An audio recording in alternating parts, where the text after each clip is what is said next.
attended this unusual, mostly invisible conference didn't drop in for the day to discuss wetland rehabilitation, endangered species habitat protection, prescribed burning, or even reforestation. The problem of global warming didn't even draw that much attention. No, the subject at hand for this room full of environmental science PhDs was neoclassical economics, and one key ingredient missing from all those equations that professional economists employ: the incoherent jumble of Greek letters and other symbols that baffles the layperson. The missing factor in those equations, according to these attendees: energy. No, not oil and gas prices, coal demand, or local electricity rates. Those topics are covered by economists all the time and in immense detail, as you may already know. The attendees of the second annual gathering of this newly formed International Society for Biophysical Economics understood this as well. No, what they had in mind was a more fundamental conceptualization of energy. Allow me to provide a very simple, borderline idiotic illustration. Imagine a squirrel running around in a grove in search of nuts. We've all seen this.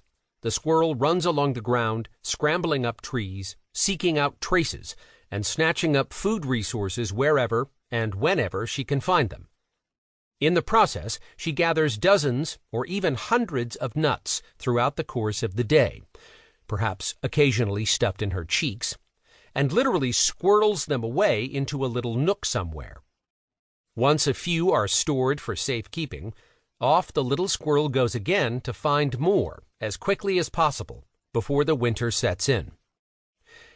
It's an enormous expenditure of calories, which is a measure of stored energy burned by the physical exertion of organic matter, or life. How does the squirrel recover this spent energy? Easy. She merely consumes one or several of the nuts she's been busy storing for winter this entire time.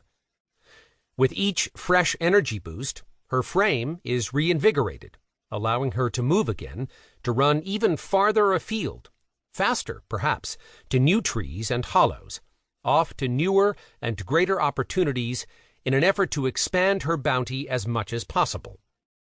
And when she starts getting weak, she can simply consume more nuts, boosting her energy stores further for the additional work ahead. Now, listeners, let me ask you something. How long can our squirrel keep all this up? Biologists and wildlife researchers have long known the answer, and it's rather simple on its face. The squirrel can continue expending these calories so long as her nut consumption allows her to gain more caloric energy back than the amount of energy she burned in the pursuit and acquisition of those nuts. In other words, the nuts she eats have to net her back more energy than she burned in finding and taking possession of those same nuts in the first place. Of course, old age, injury, disease, predation, and other factors of mortality will eventually take their toll, and the squirrel's days of foraging will inevitably come to an end. But the aforementioned concept is more or less foundational to biology.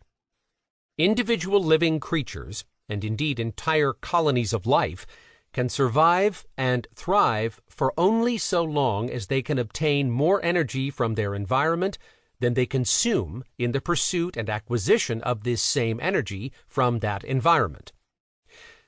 That's all a bit too wordy, so biologists have devised a clever acronym to describe the process and to save space in their academic journals: EROI, short for Net Energy Return on Investment. This is the fundamental notion of energy and its expenditure that the women and men of forestry, ecology, biology, and hydrology had in mind at that humble gathering in Syracuse those many years ago. Hence, the question they continue to challenge mainstream economists with today. If EROI is essential to all wildlife, individually and collectively, then why should humans, or human societies at large, be any different? Indeed, if EROI is critical to understanding ecology in general, and it is,